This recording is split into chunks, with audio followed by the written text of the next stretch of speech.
आपने साइकिल चलाना सीखा तो क्या साइकिल चलाने के पहले कोई बुक आपने पढ़ी? नहीं। और जब सीखते कभी भूलते नहीं है। पानी पूरी में खा रहे 10 का 3 वाला पानी पूरी अंदर गया, दूसरा अंदर गया, तीसरा से गिर गया। हेलो, अड्डा 24/7 के स्टूडियो से सीए ब्रिज चैनल पर आप सबका फिर से एक बार स्वागत है।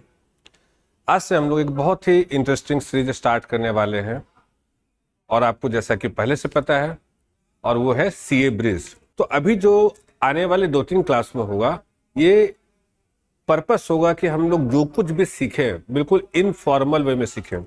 अभी इनफॉर्मल वे क्या होता है? इनफॉर्मल वे में सीखना क्या होता है कि कोई बुक की नॉलेज नहीं, कोई बुक की लैंग्वेज नहीं, इनफॉर्मल वे में। जैसे अगर आपने साइकिल चलाना सीखा तो क्या साइकिल चलाने के पहले कोई बुक आपने पढ़ी? नहीं। सीधे किसी फ्रेंड ने या किसी आपके भाई या पापा ने आपको बैठा दिया और आप स्टार्ट हो गए। ऐसा तो नहीं था कि भाई उसके पहले कोई बुक पढ़ी, साइकिल की आपने हिस्ट्री पढ़ी, किसने इन्वेंट किया, ऐसी कोई बात नहीं थी। उसी तरीके से बचपन से जब भी हम लोग कुछ सीखते हैं, सब्जियों के नाम या अपने संबंधियों के नाम, पापा मम्मी, किसी स्कूल में नहीं सीखते हैं, हम लोग खुद ब खुद सुन के सीख लेते हैं। और जो हम लोग सीखते हैं कभी भूलते नहीं हैं, जो हम लोग सीखते हैं कभी भूलते नहीं हैं। तो इसलिए हम लोग सारी चीज़ों को स्टार्ट करेंगे और बिल्कुल इनफॉर्मल वे से। तो चलिए शुरू करते हैं हम लोग। मैं आदित्य कुमार, मैं अकाउंट्स पढ़ाता नहीं सिखाता हूं। हम लोग आपको एक नई जर्नी में लेके चलेंगे और जिसका नाम है सीए ब्रिज कोर्स। सबसे पहले मॉडर्न रूल को समझने के लिए बहुत इंपॉर्टेंट है कि 6 बेसिक डिफिनेशन को हम लोग फील करें। 6 बेसिक डिफिनेशन को फील करें। कहने को ये कहा जाता है कि भाई क्लास 11 से अकाउंटेंसी के स्टार्ट होती है, लेकिन भगवान ने हमारे अंदर उतना अकाउंट सबके अंदर डाल के भेजा है। सबको उतनी बात पता होती है। हम लोग डेली लाइफ में इधर उधर हम लोग काफ़ी चीज़ें देखते हैं और सारा अकाउंट्स का जो भी बेसिक कॉन्सेप्ट है एटलीस्ट हम लोग उससे फेमिलियर होते हैं। साइंस की तरह नहीं कि भाई बहुत सारी चीज़ें मुझे पता ही नहीं होती कि भाई क्या है क्या नहीं है। तो इसलिए यहाँ पर जो कुछ भी हम लोग सीखेंगे एकदम बेसिक इनफॉर्मल वे में, एकदम आप बोल सकते हैं एकदम गंवार के तरीके से, देहाती लैंग्वेज में, जैसे आपको समझना है आप उसको समझोगे। बुकिश लैंग्वेज में कुछ भी नहीं होगा, है ना। चलिए सबसे पहले हम लोग देखेंगे कि आखिर एसेट्स क्या होता है। और किसी भी डिफिनेशन को समझने के पहले आपको ये समझना होगा, अकाउंट्स जब भी हम लोग पढ़ रहे हैं हम लोग अपने आप को हमेशा बिजनेस मानेंगे। हम लोग कौन है? हम लोग अपने आप को बिजनेस मान करके ही हर एक चीज पढ़ेंगे। अगर मैं आपसे पूछ रहा हूं कि एसेट्स क्या है, इसका मतलब ये नहीं कि भाई आप ये सोचो कि भाई सर हमारे घर में क्या एसेट्स है उसके बारे में बोल रहे हैं। बिल्कुल नहीं। आपसे ये पूछा जा रहा है या हम लोग ये सीखने वाले हैं कि किसी बिजनेस के लिए एसेट्स क्या होता है। किसी बिजनेस के लिए एसेट्स क्या होता है, बहुत सिंपल तरीके से इसको सीखेंगे।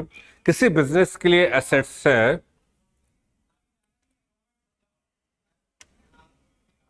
किसी बिजनेस के लिए एसेट्स है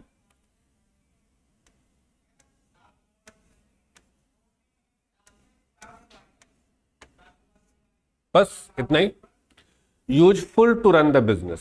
सिंपल, इतने ही वर्ड में, useful to run the business.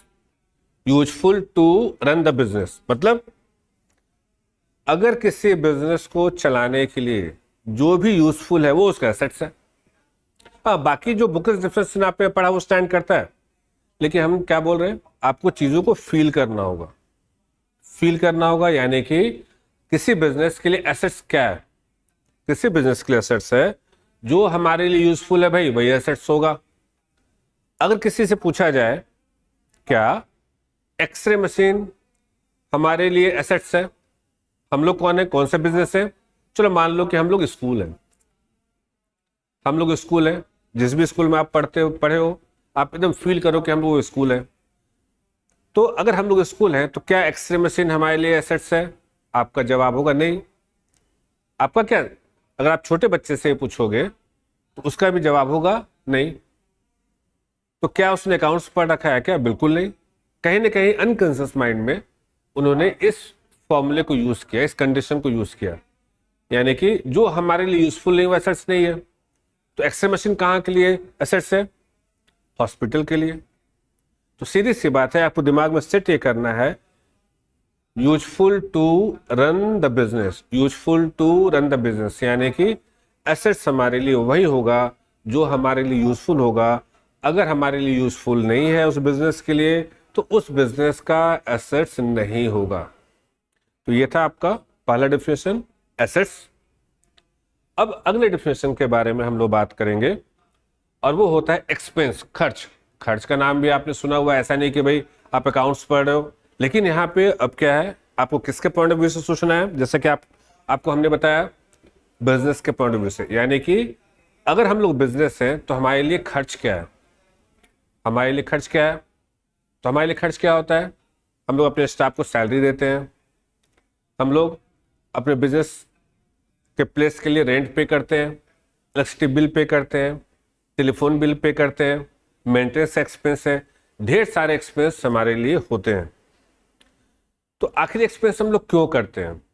Again बहुत सिंपल तरीके से चीज़ों को हम लोग को समझना है। एक्सपेंस हम लोग क्यों करते हैं? एक्सपेंस करने का पर्पस होता है, अगेन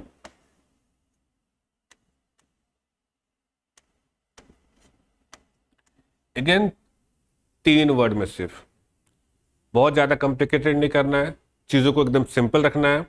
एक्सपेंस क्या हो गया? Service and benefit to generate revenue, service and benefit to generate revenue. मतलब क्या? हम लोग बिजनेस है ना, हम लोग को खर्च करना है। क्यों हम लोग खर्च करते हैं? हम लोग को सर्विस मिल सके, हम लोग को क्या सर्विस मिल सके, बेनिफिट मिल सके। ये सर्विस बेनिफिट का हम लोग करेंगे क्या? इस सर्विस और बेनिफिट का हम लोग रेवेन्यू जनरेट करने में यूज करेंगे। मतलब सर्विस बेनिफिट से हम लोग कमाने में यूज करेंगे। खर्चा वही जो कमाने के काम है, खर्च वही जो कमाने के काम है। तो एक्सपेंस क्या हो गया? Service and benefit to generate revenue. किसी बिजनेस के लिए खर्च क्या होता है? खर्च क्या होता है भाई? सर्विस, हमारा कौन स्टाफ है, उनको हम सैलरी पे कर रहे हैं, उनसे हमको सर्विस मिल रही है ना। हम लोग अपने बिजनेस प्लेस के लिए रेंट पे कर रहे हैं, उस स्पेस को हम लोग यूज़ कर रहे हैं, उससे बेनिफिट मिल रहा है ना। इलेक्ट्रिसिटी बिल हम लोग पे कर रहे हैं, आप देखो बिजली जल रही है, इलेक्ट्रिसिटी है हमारे यहाँ, बेनिफिट मिल रहा है ना। तो आखिर इस सर्विस और बेनिफिट का हम लोग करेंगे क्या? कमाने के काम आएगा, हम लोग रेवेन्यू जनरेट करेंगे। तो एक्सपेंस वही होगा जो आपको कमाने के काम है। एक्सपेंस क्या होगा? कैसे? तीन वर्ड में। पहले चीज़ों को एकदम छोटा छोटा सीखना है, एक बार जब सीख जाओगे तो फिर आप प्रॉपर डिफिनेशन आप खुद से क्रिएट कर लोगे। तो एक्सपेंस क्या हमने आपको बताया? Service and benefit to generate revenue. अब अगले डिफिनेशन की ओर हम लोग बढ़ेंगे, लॉसेस। लॉस का मतलब सबको पता है, लॉस का मतलब आपको पता है। ये देखिए,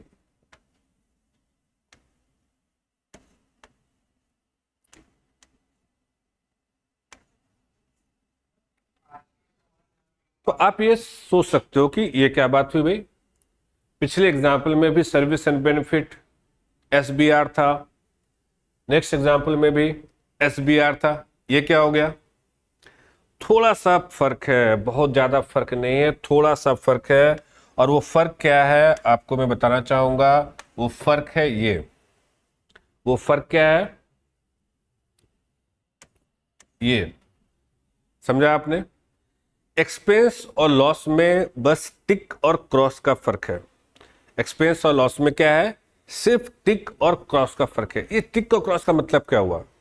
बहुत सीधी सी बात, एकदम बोलचाल की भाषा में, खर्चा किया, अगर फायदा मिला तो एक्सपेंस कहलाएगा हमारे लिए, अगर फायदा नहीं हुआ तो वही लॉस हो जाता है, अगर फायदा नहीं हुआ तो लॉस हो जाता है।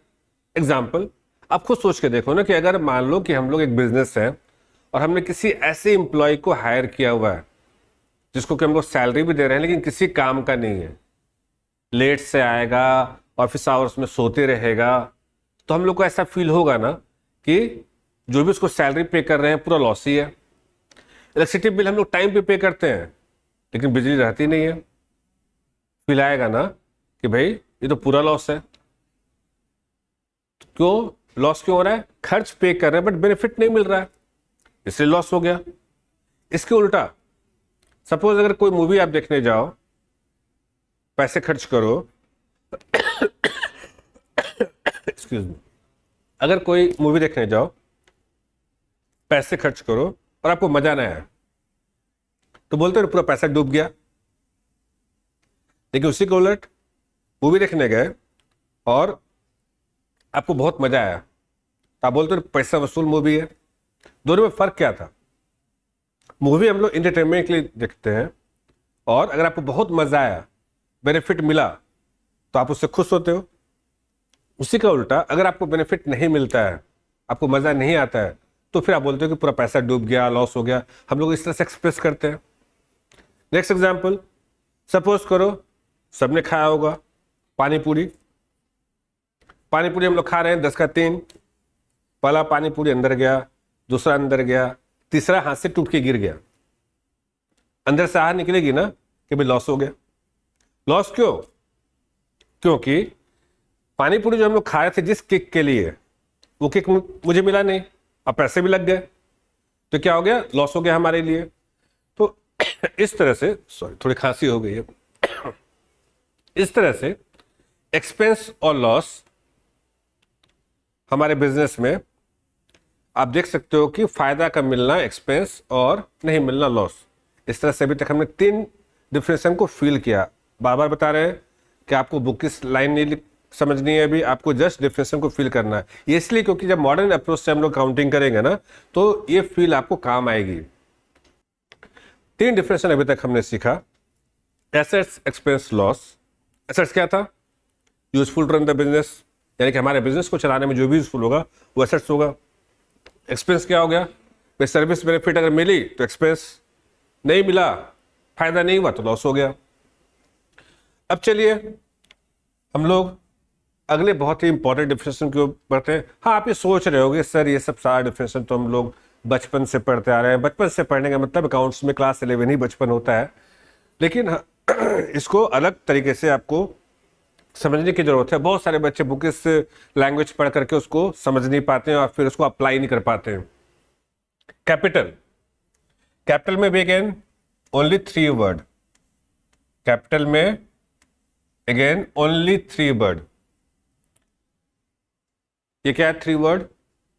IBO, IBO, investment by owner. हम लोग कौन है? हम लोग बिजनेस है। हम लोग कौन है? बिजनेस है। आप कौन हो? आप हमारे मालिक हो।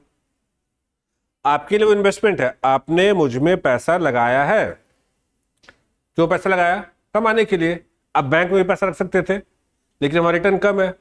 आपको ऐसा लगता है कि भाई बिजनेस में लगाओगे तो रिटर्न आपको ज्यादा होगा। आपके लिए इन्वेस्टमेंट है, वही हमारे लिए। और हम कौन है? बिजनेस है। हमारे लिए क्या है? वो कैपिटल है। यानी कि मालिक जो भी बिजनेस में लगाता है, चाहे पैसा लगाए, एसेट्स लगाए, वो हमारे लिए क्या होता है? कैपिटल होता है। कैपिटल क्या हो गया? मालिक जो भी बिजनेस में लगाएगा वो कैपिटल कहलाता है। कैसे हमने इसको सीखा? अगेन 3 वर्ड में, ओनली 3 वर्ड में, IBO। अब बात आती है लाइबिलिटी। लाइबिलिटी के लिए भी हम लोग 3 वर्ड में सीखेंगे। PTO। लाइबिलिटी क्या हो गई? PTO, payable to outsider. Liability क्या हो गई? Payable to outsider. अभी देखो आउटसाइडर वर्ड का क्या मतलब है। आउटसाइडर वर्ड पे बहुत हम लोग स्ट्रेस दे रहे हैं। जो कोई इनसाइडर भी होता होगा ना, जो कोई इनसाइडर होता होगा, अब वो इनसाइडर कौन है? मालिक। आप सोच के देखो कि भाई मान लो कुछ भी आप एज्यूम कर सकते हो। क्या एज्यूम करो आप बताओ? अच्छा ठीक, चलिए मोबाइल दुकान। मान लो कि हम लोग को मोबाइल की दुकान एक ओपन करनी है। टोटल 15 लाख रुपए का बजट है कि चलो 15 लाख इनिशियल लगेगा, उसमें हो जाएगा। 5 लाख मालिक ने हमें दिया, 10 लाख बैंक से लिया। बैंक 10 लाख दे रहा है ना, अब मालिक तो 5 लाख ही दिया, तो क्या बैंक को हम लोग मालिक बोल देंगे क्या? नहीं। मालिक कौन कहलाएगा? कम पैसे देने के बाद भी जो 5 लाख दिया वो मेरा मालिक होगा। क्यों? घर का आदमी है, उसी के दिमाग का उपज है कि भाई वो हमको खोल रहा है, यानी कि मोबाइल दुकान खोल रहा है। बेचारे के पास पैसा नहीं था, बैंक से पैसा लेकर के वो खोल रहा है। वो हमारे दुख में भी साथ रहेगा, सुख में भी साथ रहेगा। इसलिए मालिक जो होता है घर का आदमी होता है। बैंक कौन है? बैंक को अगर हम टाइम पे प्रिंसिपल प्लस इंटरेस्ट नहीं देंगे, ईएमआई नहीं देंगे, तो पुलिस बुला लेगा नहीं। तो कैपिटल और लायबिलिटी, कैपिटल लायबिलिटी क्या हो गया? सोर्स ऑफ फाइनेंस कहलाता है, जिसको हम लोग एसेट्स में इन्वेस्ट करते हैं। आप लोग तो पढ़े हुए हो।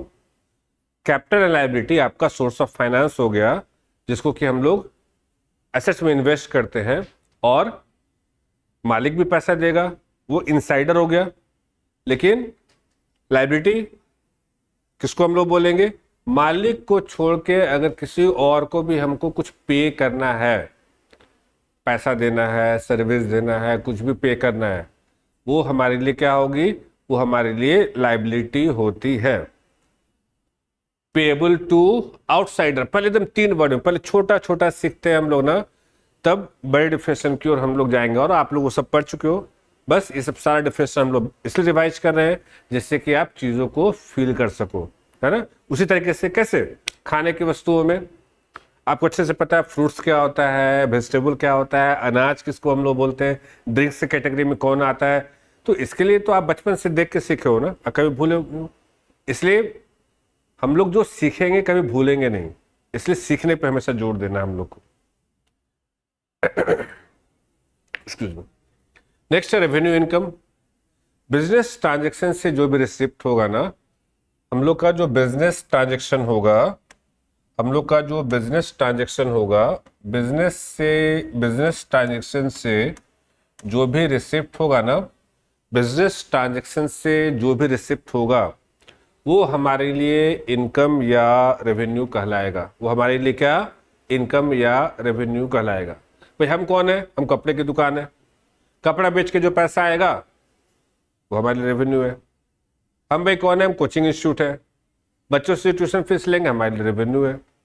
हम कौन है भाई? हम हॉस्पिटल है, मरीज से जो फीस लेंगे वो हमारे लिए रेवेन्यू है। बिजनेस ट्रांजैक्शन से जो भी रिसीट आएगा वो हमारे लिए क्या होगा? रेवेन्यू या इनकम होगा। तो इस तरह से 6 बेसिक डिफिनेशन, इसकी आपको एकदम फील होने चाहिए, इसकी आपको एकदम फील होने चाहिए। चलिए एक बार फिर से हम लोग रिवाइज करते हैं फटाफट, और उसके बाद देखेंगे कि मॉडर्न रूल में हम लोग क्या सीखा। एसेट्स, एसेट्स के बारे में क्या बताया आपको? एसेट्स के बारे में बताया useful to run the business. Assets क्या हो गया? Useful to run the business, ये आपका एसेट्स होगा। कैपिटल क्या हो गया? Investment by owner. लायबिलिटी क्या हो गया? लायबिलिटी आपकी हो गई पेएबल टू आउटसाइडर। लायबिलिटी क्या हो गई? Payable to outsider. रेवेन्यू या इनकम क्या होगा?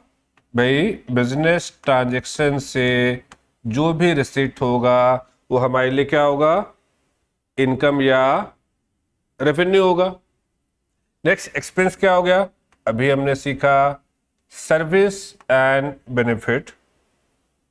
खर्च करने से हम लोग क्या मिलता है? सर्विस एंड बेनिफिट मिलता है, जो कमाने के काम आता है। और दोनों में बस यही फर्क था, और वो फर्क क्या था? वो फर्क था टिक एंड क्रॉस का। यानी कि एक्सपेंस लॉस में फर्क क्या था कि भाई अगर आपको फायदा हुआ तो एक्सपेंस कहलाएगा, फायदा नहीं हुआ तो ये आपका लॉस होगा। इस तरह से 6 बेसिक डिफिनेशन को हमने आपको बताया। अब बिना समय वेस्ट किए हुए हम लोग आगे बढ़ेंगे।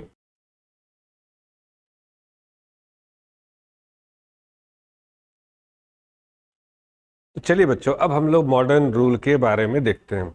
मॉडर्न रूल आखिर क्यों हम लोग इतना जोर दे रहे हैं कि मॉडर्न रूल अगर आप नहीं सीखोगे तो सीए आपसे नहीं हो सकता है। इस लाइन के बाद मुझे पता है कि बहुत सारी कंट्रोवर्सीज होगी, लेकिन हाँ, मेरा भी अपना अनुभव है, और उस अनुभव के आधार पर बिल्कुल मेरे कहने का ये बनता है कि आपको ऐसा करना चाहिए। तो मॉडर्न रूल का सबसे बड़ा फायदा ये है कि आप जर्नल से लेकर के फाइनल अकाउंट तक, जर्नल से लेकर फाइनल अकाउंट तक आप एक सीक्वेंस में सारी चीज़ों को आप कर सकते हो। उस रूल को अप्लाई करके ना सारी चीज़ों को आप बहुत अच्छे से उसको समझ सकते हो, बना सकते हो। कैसे, आप देखो हमने क्या किया, एसेट एक्सपेंस लॉस एक ग्रुप में रखा, कैपिटल लायबिलिटी इनकम को हमने एक दूसरे ग्रुप में रखा। चलिए इसको लिख करके हम लोग समझते हैं क्या हमने किया। हमने क्या किया, एसेट्स एक्सपेंस एंड लॉस इसका एक ग्रुप बनाया और कैपिटल लायबिलिटी और इनकम और रेवेन्यू का एक ग्रुप बनाया। हो गया ये। इस 6 डिफरेंशिएशन के बारे में तो हम लोग अच्छे से सीख चुके हैं। बस करना क्या है, फर्स्ट चीज क्या होता है, किसी भी ट्रांजेक्शन को हम लोग कहाँ रिकॉर्ड करते हैं, जे फॉर जर्नल में। कहाँ रिकॉर्ड करते हैं, जर्नल में। एसेट एक्सपेंस लॉस अगर बढ़ेगा, एसेट एक्सपेंस लॉस अगर बढ़ता है तो जर्नल में हम लोग क्या करेंगे, अगर ये बढ़ रहा है तो हम लोग क्या करेंगे, डेबिट करेंगे। एसेट एक्सपेंस लॉस अगर घटेगा तो हम लोग क्रेडिट करेंगे। क्या हमने सीखा, एसेट एक्सपेंस लॉस अगर बढ़ता है तो हम लोग डेबिट करेंगे, घटेगा तो क्या करेंगे, क्रेडिट करेंगे। उसी तरीके से कैपिटल लायबिलिटी इनकम, एसेट्स, बस आपको ये ध्यान रखना है कि एसेट एक्सपेंस लॉस बढ़ रहा है तो डेबिट करना है। तो जाहिर से बात है अलग ग्रुप में रखा है ना, ये अगर बढ़ेगा तो क्या हो जाएगा, क्रेडिट हो जाएगा। ये अगर घटेगा तो क्या होगा, डेबिट हो जाएगा। इस तरीके से ये हो गया आपका जर्नल का रूल। जर्नल का रूल, जर्नल के बाद क्या होता है, हम लोग लेजर में पोस्ट करते हैं।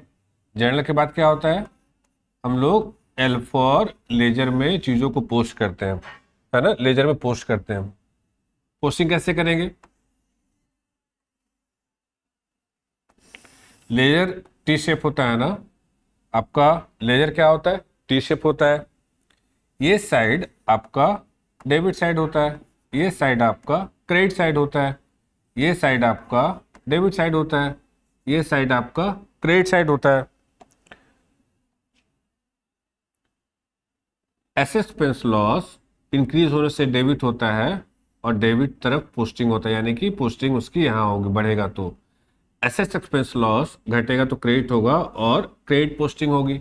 कैपिटल लायबिलिटी इनकम बढ़ेगा तो क्रेडिट होगा और क्रेडिट पोस्टिंग होगी। कैपिटल लायबिलिटी इनकम डिक्रीज होगा तो डेबिट होगा और डेबिट पोस्टिंग होगा। ये हो गया आपका लेजर का रूल। लेजर के बाद हम लोग क्या करते हैं, लेजर के बाद हम लोग ट्रायल बैलेंस बनाते हैं। लेजर के बाद हम लोग क्या करते हैं, ट्रायल बैलेंस बनाते हैं। ये रहा हमारा ट्रायल बैलेंस। ट्रायल बैलेंस में क्या रूल हो जाएगा, एसेट एक्सपेंस लॉस इंक्रीज होने से डेबिट हुआ, लेजर में डेबिट पोस्टिंग हुआ, एंड ऑलवेज डेबिट बैलेंस होगा, ऑलवेज डेबिट बैलेंस होगा। कैपिटल लायबिलिटी इनकम इंक्रीज करने से क्रेडिट हुआ, लेजर में क्रेडिट पोस्टिंग होगा, एंड ऑलवेज क्रेडिट बैलेंस होगा। देख रहे हो ना, सब एक दूसरे से मैच कर रहा है ना। ट्रायल बैलेंस के बाद, ट्रायल बैलेंस के बाद हम लोग क्या प्रिपेयर करते हैं, ट्रायल बैलेंस के बाद प्रिपेयर करते हैं हम लोग financial statement. Financial statement, financial statement consist of trading and PL, trading and profit and loss account, and balance sheet. Financial statement consist of trading and PL and balance sheet. इसको कैसे समझेंगे, trading, PL and balance sheet. Asset expense loss increase होने से debit हुआ, laser में debit posting हुआ, and always debit balance होता है, यानी कि एसेट एक्सपेंस लॉस हमेशा डेबिट बैलेंस होगा। तो कैसे करना है, जब फाइनल अकाउंट बनाएंगे, एसेट्स को आपको यहां रखना है एंड एक्सपेंस एंड लॉस को यहां रखना है, ऐसे क्रॉस, ऐसे क्रॉस, ऐसे ऐसे लिखना है, ऐसे ऐसे लिखना है। हाँ, आपके मन में हो रहा होगा कि सर पहले ट्रेडिंग बनाते हैं फिर पीएल बनाते हैं, फिर बैलेंस शीट बनाते हैं। बच्चे ऐसा बिल्कुल नहीं करते हैं हम लोग। टेक्निकली ये बहुत रॉन्ग है, टेक्निकली ये बहुत रॉन्ग होता है। चीज़ों को हम लोग एक साथ बनाते हैं, यानी कि ट्रेडिंग, पीएल, बैलेंस शीट कैसे बनाते हैं, ये सारा बेस कोर्स में हम लोग कवर करेंगे। Next, capital liability income increase होने से क्रेडिट होगा, क्रेडिट पोस्टिंग होगा, क्रेडिट बैलेंस होगा, एंड कैपिटल एंड लायबिलिटी आपके यहाँ आ जाएगी, और इनकम एंड रेवेन्यू आपका ऐसे क्रॉस पोस्टिंग होता है, ऐसे इस तरह से। तो ये था आपका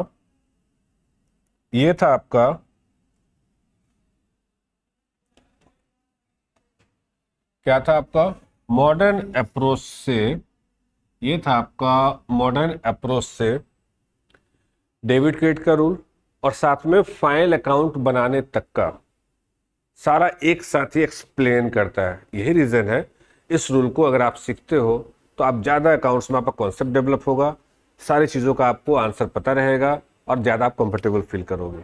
उम्मीद करते हैं छोटा सा डिस्कशन आपको समझ में आया होगा, और इसी तरीके से हम लोग बातचीत करते रहेंगे और आगे बढ़ते रहेंगे। तो चैनल को सब्सक्राइब कीजिए और अगले लेक्चर का वेट कीजिए। बहुत जल्द हम लोग फिर मिलते हैं, और अगले लेक्चर में हम लोग मिलेंगे और डिस्कस करेंगे अकाउंटिंग कॉन्सेप्ट्स एंड प्रिंसिपल्स पे। अगेन वो भी बोलचाल की भाषा में, बुकिश लैंग्वेज में नहीं, जिससे कि आपको समझ में आए कि किस प्रिंसिपल को हम लोग कहाँ यूज़ करते हैं। चलिए, थैंक यू अगेन।